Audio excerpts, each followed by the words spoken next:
श्री विष्णु पुराण षष्ठ अंश 7वां अध्याय ब्रह्म योग का निर्णय। केशी ध्वज बोले, क्षत्रियों को तो राज्य प्राप्ति से अधिक प्रिय और कुछ भी नहीं होता, फिर तुमने मेरा निष्कंटक राज्य क्यों नहीं मांगा? खांडिक्य बोले, हे केशी ध्वज, मैंने जिस कारण से तुम्हारा राज्य नहीं मांगा वह सुनो। इन राज्य आदि की आकांक्षा तो मूर्खों को हुआ करती है। क्षत्रियों का धर्म तो यही है कि प्रजा का पालन करें और अपने राज्य के विरोधियों का धर्म युद्ध से वध करें। शक्तिहीन होने के कारण यदि तुमने मेरा राज्य हरण कर लिया है तो असमर्थतावश प्रजा पालन न करने पर भी मुझे कोई दोष न होगा, किंतु राज्य अधिकार होने पर यथावत प्रजा पालन न करने से दोष का भागी होना पड़ता है, क्योंकि यद्यपि यह स्वकर्म अविद्या ही है, तथापि नियम विरुद्ध त्याग करने पर यह बंधन का कारण होती है।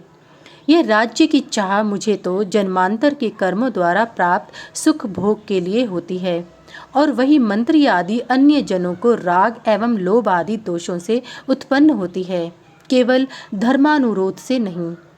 उत्तम क्षत्रियों का राज्य आदि की याचना करना धर्म नहीं है, यह महात्माओं का मत है। इसलिए मैंने अविद्या पालन आदि कर्म के अंतर्गत तुम्हारा राज्य नहीं मांगा। जो लोग अहंकार रूपी मदिरा का पान करके उन्मत्त हो रहे हैं तथा जिनका चित्त ममताग्रस्त हो रहा है, वे मूढ़जन ही राज्य की अभिलाषा करते हैं। मेरे जैसे लोग राज्य की अभिलाषा नहीं करते। श्री पराशरी बोले, तब राजा केशीध्वज ने प्रसन्न होकर खांडिक्य जनक को साधुवाद दिया और प्रीतिपूर्वक कहा, मेरा वचन सुनो। मैं अविद्या द्वारा मृत्यु को पार करने की इच्छा से ही राज्य तथा विविध यज्ञों का अनुष्ठान करता हूँ और नाना भोगों द्वारा अपने पुण्यों का क्षय कर रहा हूँ। हे कुलनंदन, बड़े सौभाग्य की बात है कि तुम्हारा मन विवेक संपन्न हुआ है, अतः तुम अविद्या का स्वरूप सुनो। संसार वृक्ष की बीजभूता यह अविद्या दो प्रकार की है, अनात्मा में आत्मबुद्धि और जो अपना नहीं है उसे अपना मानना। यह कुमति जीव मोह रूपी अंधकार से आवृत होकर इस पंचभूतात्मक देह में मैं और मेरापन का भाव करता है, जबकि आत्मा आकाश, वायु, अग्नि, जल और पृथ्वी आदि से सर्वदा पृथक है। तो कौन बुद्धिमान व्यक्ति शरीर में आत्मबुद्धि करेगा? और आत्मा के देह से परे होने पर भी देह के उपभोग्य गृह क्षेत्र आदि को कौन प्राज्ञ पुरुष अपना मान सकता है? इस प्रकार इस शरीर के अनात्मा होने से इससे उत्पन्न हुए पुत्र पौत्र आदि में भी कौन विद्वान अपनापन करेगा? मनुष्य सारे कर्म देह के ही उपभोग के लिए करता है, किंतु जबकि यह देह अपने से पृथक है तो वे कर्म केवल बंधन देहोत्पत्ति के ही कारण होते हैं। जिस प्रकार मिट्टी के घर को जल और मिट्टी से लीपते पोतते हैं, उसी प्रकार यह पार्थिव शरीर भी मृत्तिका, मृण्मय अन्न और जल की सहायता से ही स्थिर रहता है। यदि यह पंचभूतात्मक शरीर 5 भौतिक पदार्थों से पुष्ट होता है तो इसमें पुरुष ने क्या भोग किया? यह जीव अनेक सहस्त्र जन्मों तक सांसारिक भोगों में पड़े रहने से उन्हीं की वासना रूपी धूलि से आच्छादित हो जाने के कारण केवल मोह रूपी श्रम को ही प्राप्त होता है। जिस समय ज्ञान रूपी कर्म जल से उसकी वह धूलि धो दी जाती है, तब इस संसार पथ के पथिक का मोह रूपी श्रम शांत हो जाता है। मोह श्रम के शांत हो जाने पर पुरुष स्वस्थ चित्त हो जाता है और निर्तिशय एवं निर्बाध परम प्रमाण पद प्राप्त कर लेता है। यह ज्ञान में निर्मल आत्मा निर्वाण स्वरूप ही है। दुख आदि जो अज्ञान में धर्म है वे प्रकृति के हैं, आत्मा के नहीं। हे राजन, जिस प्रकार स्थाली बटलोई के जल का अग्नि से संयोग नहीं होता, तथापि स्थाली के संसर्ग से ही उसमें खौलने के शब्द आदि धर्म प्रकट हो जाते हैं, उसी प्रकार प्रकृति के संसर्ग से ही आत्मा अहंकार आदि से दूषित होकर प्राकृत धर्मों को स्वीकार करता है। वास्तव में तो वह अव्यात्मा उनसे सर्वथा पृथक है। इस प्रकार मैंने तुम्हें यह अविद्या का बीज बतलाया। इस अविद्या से प्राप्त हुए कलेशों को नष्ट करने वाला योग से अतिरिक्त और कोई उपाय नहीं है। खांडिक्य बोले, हे योग वेताओं में श्रेष्ठ महाभाग केशीध्वज, तुम निमि वंश में योग शास्त्र के मर्मज्ञ हो, अतः उस योग का वर्णन करो। केशीध्वज बोले, हे खांडिक्य, जिसमें स्थित होकर ब्रह्म में लीन हुए मुनिजन फिर स्वरूप से च्युत नहीं होते, मैं उस योग का वर्णन करता हूँ, श्रवण करो। मनुष्य के बंधन और मोक्ष का कारण केवल मन है। विषय का संग करने से वह बंधनकारी और विषय शून्य होने से मोक्ष कारक होता है।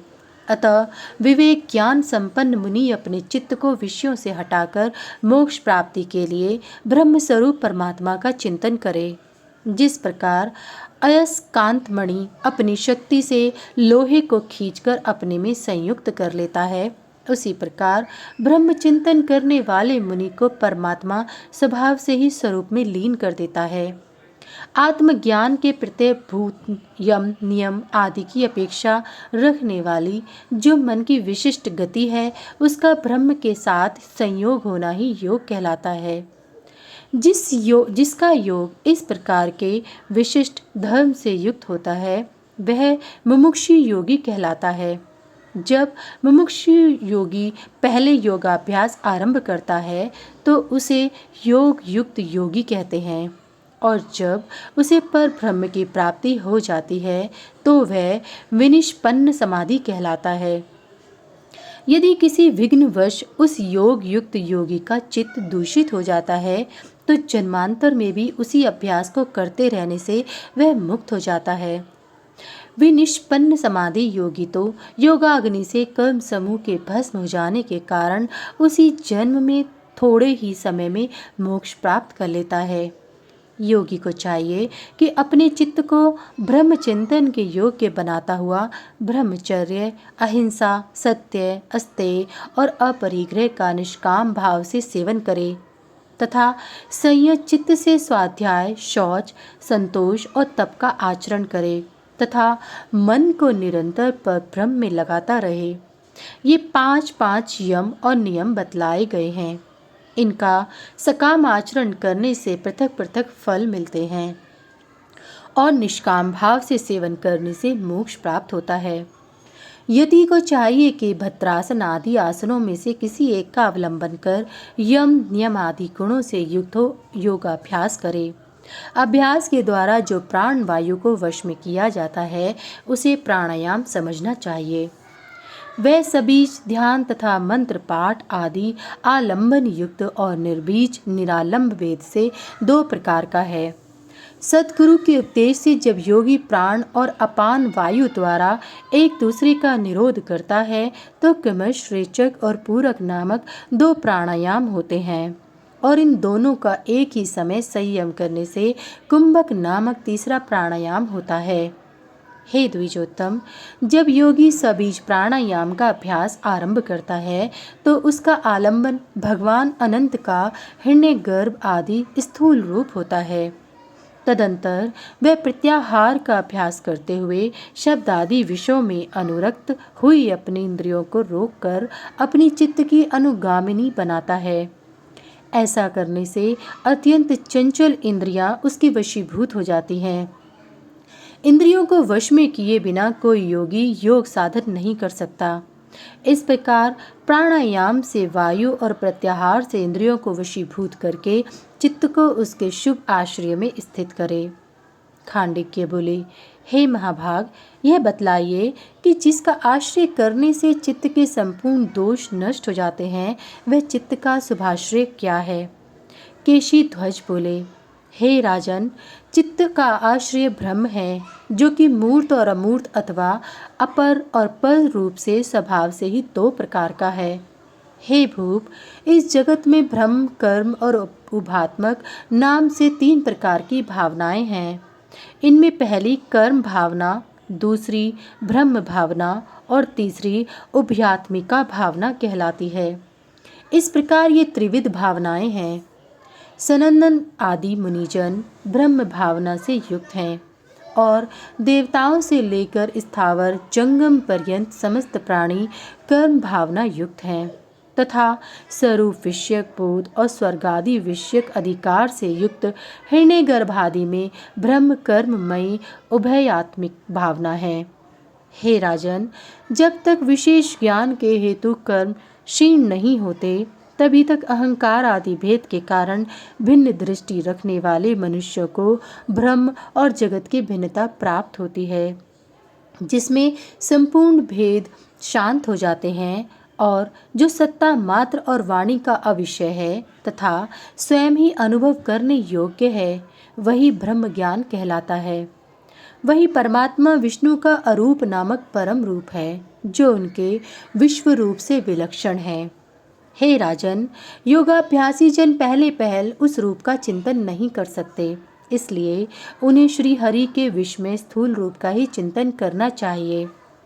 हिरण्यगर्भ, भगवान वासुदेव, प्रजापति, मरुत, वसु, रुद्र, सूर्य, तारे, ग्रहगण, गंधर्व, यक्ष और दैत्य आदि समस्त देव योनियां तथा मनुष्य, पशु, पर्वत, समुद्र, नदी, वृक्ष, संपूर्ण भूत एवं प्रधान से लेकर विशेष पंच तन मात्रा पर्यंत उनके कारण तथा चेतन, अचेतन, एक, दो अथवा अनेक चरणों वाले प्राणी और बिना चरणों वाले जीव, ये सब भगवान हरि के भावनात्र्यात्मक मूर्त रूप हैं।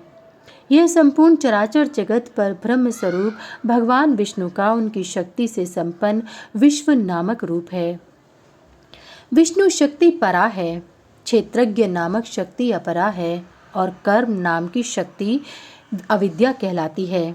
हे राजन, इस अविद्या शक्ति से आवृत होकर वह सर्वगामिनी क्षेत्रज्ञ शक्ति सब प्रकार के अति विस्मृत सांसारिक कष्ट भोगा करती है। हे भूपाल, अविद्या शक्ति से तिरोहित रहने के कारण ही क्षेत्रज्ञ शक्ति संपूर्ण प्राणियों में तारतम्य से दिखलाई देती है। वह सबसे कम जड़ पदार्थों में है, उनसे अधिक वृक्ष पर्वतादि स्थावरों में, स्थावरों से अधिक सरीसृप आदि में और उनसे अधिक पक्षियों में है। पक्षियों से मृगों में, मृगों से पशुओं में वह शक्ति अधिक है तथा पशुओं की अपेक्षा मनुष्य भगवान की उस क्षेत्र की शक्ति से अधिक प्रभावित है। मनुष्यों से नाग, गंधर्व और यक्ष आदि समस्त देवगणों में, देवताओं से इंद्र में, इंद्र से प्रजापति में और प्रजापति से हिरण्यगर्भ में उस शक्ति का विशेष प्रकाश है। हे राजन, ये संपूर्ण रूप उस परमेश्वर के ही शरीर हैं, क्योंकि ये सब आकाश के समान उनकी शक्ति से व्याप्त है। हे महामते, विष्णु नामक ब्रह्म का दूसरा अमूर्त आकारहीन रूप है, जिसका योगी जन ध्यान करते हैं और जिसे बुद्धजन सत कहकर पुकारते हैं। हे नृप, जिसमें कि ये संपूर्ण शक्तियाँ प्रतिष्ठित हैं, वही भगवान का विश्व रूप से विलक्षण द्वितीय रूप है। हे नरेश, भगवान का वही रूप अपनी लीला से देव, तिर्यक और मनुष्य आदि की चेष्टाओं से युक्त सर्वशक्तिमय रूप धारण करता है। इन रूपों में अप्रेम में भगवान की जो व्यापक एवं अव्याहत चेष्टा होती है, वह संसार के उपकार के लिए ही होती है, कर्मजन्य नहीं होती। हे राजन, योगाभ्यासी को आत्मशुद्धि के लिए भगवान विश्व रूप के उस सर्व पापनाशक रूप का ही चिंतन करना चाहिए। जिस प्रकार वायु सहित अग्नि ऊंची ज्वालाओं से युक्त होकर शुष्क तृण समूह को जला डालता है, उसी प्रकार चित्त में स्थित हुए भगवान विष्णु योगियों के समस्त पाप नष्ट कर देते हैं। इसलिए संपूर्ण शक्तियों के आधार भगवान विष्णु में चित्त को स्थिर करें, यही शुद्ध धारणा है। हे राजन, तीनों भावनाओं से अतीत भगवान विष्णु ही योगी जनों की मुक्ति के लिए उनके स्वतः चंचल तथा किसी अनूठे विषय में स्थिर रहने वाले चित्त के शुभ आश्रय हैं। हे पुरुष सिंह, इसके अतिरिक्त मन के आश्रयभूत जो अन्य देवता आदि कर्म योनियां हैं, वे सब अशुद्ध हैं। भगवान का यह मूर्त रूप चित्त को अन्य आलंबनों से निस्पृह कर देता है। इस प्रकार चित्त का भगवान में स्थिर करना ही धारणा कहलाती है। हे नरेंद्र, धारणा बिना किसी आधार के नहीं हो सकती, इसलिए भगवान के जिस मूर्त रूप का जिस प्रकार ध्यान करना चाहिए वह सुनो। जो प्रसन्न वदन और कमल दल के समान सुंदर नेत्रों वाले हैं, सुंदर कपोल और विशाल भाल से अत्यंत सुशोभित हैं तथा अपने सुंदर कानों में मनोहर कुंडल पहने हुए हैं, जिनकी ग्रीवा शंख के समान और विशाल वक्षस्थल श्रीवत्स चिन्ह से सुशोभित है, जो तरंगाकार त्रिवली तथा नीची नाभि वाले उदर से सुशोभित हैं, जिनके लंबी लंबी 8 अथवा 4 भुजाएं हैं तथा जिनके जंघा एवं उरु समान भाव से स्थित हैं और मनोहर चरणारविंद सुघरता से विराजमान हैं। उन निर्मल पीतांबरधारी ब्रह्म स्वरूप भगवान विष्णु का चिंतन करें। हे राजन, किरीट, हार, केयूर और कटक आदि आभूषणों से विभूषित शारंग धनुष, शंख, गदा, खड़ग, चक्र तथा अक्षमाला से युक्त वरद और अभय युक्त हाथों वाले तथा उंगलियों में धारण की हुई रत्नमयी मुद्रिका से शोभायमान भगवान के दिव्य रूप का योगी को अपने चित्त एकाग्र करके तन में भाव से तब तक चिंतन करना चाहिए जब तक ये धारणा दृढ़ न हो जाए। जब चलते फिरते, उठते बैठते अथवा स्वेच्छानुकूल कोई और कर्म करते हुए भी ध्येय मूर्ति अपने चित्त से दूर न हो तो इसे सिद्ध हुई ही माननी चाहिए। इसके दृढ़ होने पर बुद्धिमान व्यक्ति शंख, चक्र, गदा और शारंग आदि से रहित भगवान के स्फटिकाक्ष माला और यज्ञोपवीत धारी शांत स्वरूप का चिंतन करे। जब ये धारणा भी पूर्ववत स्थिर हो जाए तो भगवान के किरीट, केयूर आदि आभूषणों से रहित रूप का स्मरण करे। तदंतर विज्ञ पुरुष अपने चित्त में एक प्रधान अवयव विशिष्ट भगवान का हृदय से चिंतन करे और फिर संपूर्ण अवयवों को छोड़कर केवल अवयवी का ध्यान करे। हे राजन, जिसमें परमेश्वर के रूप की ही प्रतीति होती है, ऐसी जो विषयांतर की स्पृहा से रहित एक अनवरत धारा है, उसे ही ध्यान कहते हैं। यह अपने से पूर्व यम नियमादि 6 अंगों से निष्पन्न होता है। उस ध्येय पदार्थ का ही जो मन के द्वारा ध्यान से सिद्ध होने योग्य कल्पाहीन ध्याता ध्येय और ध्यान के भेद से रहित स्वरूप ग्रहण किया जाता है, उसे ही समाधि कहते हैं। हे राजन, समाधि से होने वाला भगवत साक्षात्कार स्वरूप विज्ञान ही प्राप्तव्य पर ब्रह्म तक पहुँचाने वाला है तथा संपूर्ण भावनाओं से रहित एकमात्र आत्मा ही प्रापणीय वहाँ तक पहुँचाने वाला है। मुक्ति लाभ में क्षेत्रज्ञ करता है और ज्ञान करण है। ज्ञान रूपी करण के द्वारा क्षेत्रज्ञ के मुक्ति रूपी कार्य को सिद्ध करके वह विज्ञान कृतकृत्य होकर निवृत्त हो जाता है। उस समय यह भगवत भाव से भरकर परमात्मा से अभिन्न हो जाता है। इसका भेद ज्ञान तो अज्ञान जन्य ही है। भेद उत्पन्न करने वाले अज्ञान के सर्वदा नष्ट हो जाने पर ब्रह्म और आत्मा में असत भेद कौन कर सकता है। हे खांडिक्य, इस प्रकार तुम्हारे पूछने के अनुसार मैंने संक्षेप और विस्तार से योग का वर्णन किया।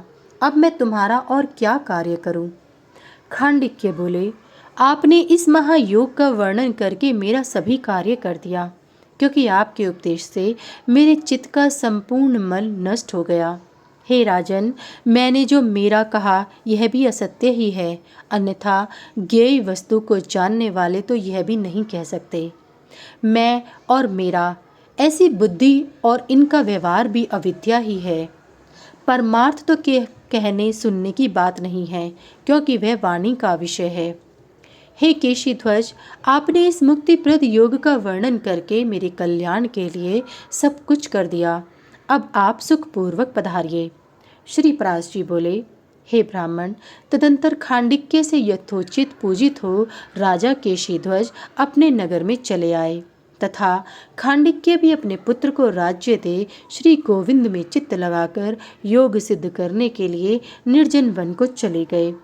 वहाँ यम आदि गुणों से युक्त होकर एकाग्र चित्त से ध्यान करते हुए राजा खांडिक्य विष्णु नामक निर्मल ब्रह्म में लीन हो गए। किंतु केशीध्वज विधेय मुक्ति के लिए अपने कर्मों को क्षय करते हुए समस्त विषय भोगते रहे। उन्होंने फल की इच्छा न करके अनेकों शुभ कर्म किए। हे द्विज, इस प्रकार अनेकों कल्याणप्रद भोगों को भोगते हुए उन्होंने पाप और मल प्रारब्ध कर्म का क्षय हो जाने पर तापत्रय को दूर करने वाली आत्यांतिक सिद्धि प्राप्त कर ली। इति श्री विष्णुपुराणे षष्ठे अंशे सप्तमो अध्याय समाप्त।